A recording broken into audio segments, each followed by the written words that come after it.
Bana, kuna mapya yameibuka tena huko kwenye mitandao ya kijamii baada ya interview ya Khadija Kopa kuweza kuenea. Tunakumbuka aliweza kufanya interview pale Mashamsham na akaelezea namna ambavyo anamkubali sana Diamond Platinum na uhusiano wake pamoja na binti yake Zuchu, na mpaka imefikia hatua ya kuoa. Sasa moja kati ya maswali ambayo yalikuwa akiulizwa na ameweza kuzua utata huku kwenye mitandao ya kijamii ni kuhusiana na mahusiano yake yeye pamoja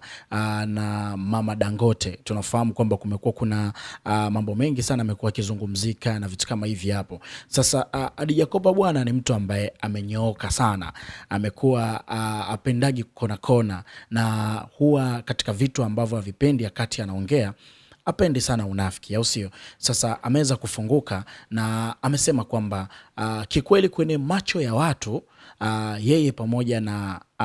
Mama Dangote, of course mamake na Diamond, wamekuwa wakionyeshana upendo mkubwa sana, lakini yeye anaamini kabisa upendo huo ni kama vile wa kufeki. Yani kwa maelezo yake anasema kwamba yani akiwa kwenye kadamnasi ya watu, labda aidha wamekutana yeye pamoja na Mama Dangote,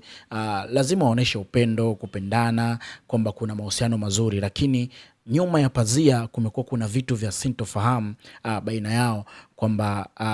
ni kama vile anaona hakuna upendo wa kifamilia, kama vile mtu kaenda kuoa kwenye familia yake au mtu kaja kuoa kwenye familia yangu na vitu kama hivi hapo. So ameweza kueleza kwa namna hii ambayo of course imeweza kuzua maswali, na watu wengi wameweza kujiuliza inawezekana kweli haya ambayo yamekuwa yakisemekana huko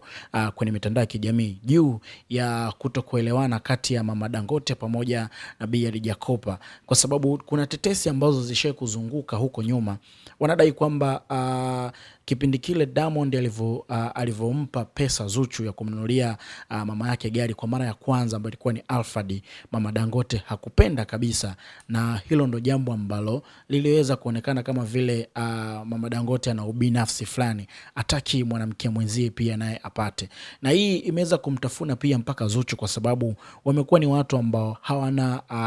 maelewano mazuri, licha ya Zuchu akiwa na hasira na vunja vitu, lakini vyote hivyo pia Mama Dangote havipendi kutoka kwa Zuchu, na ndio maana kumekuwa kama ni chui na paka, yani wakikutana kama anavyosema Khadija Kopa kwamba wakikutana ndo wanakuwa wanaonesha upendo, lakini tofauti na hapo ni kama vile wana pretend tu kama wanapendana. Kwenye upande wako wa comment, nini hasa comment yako?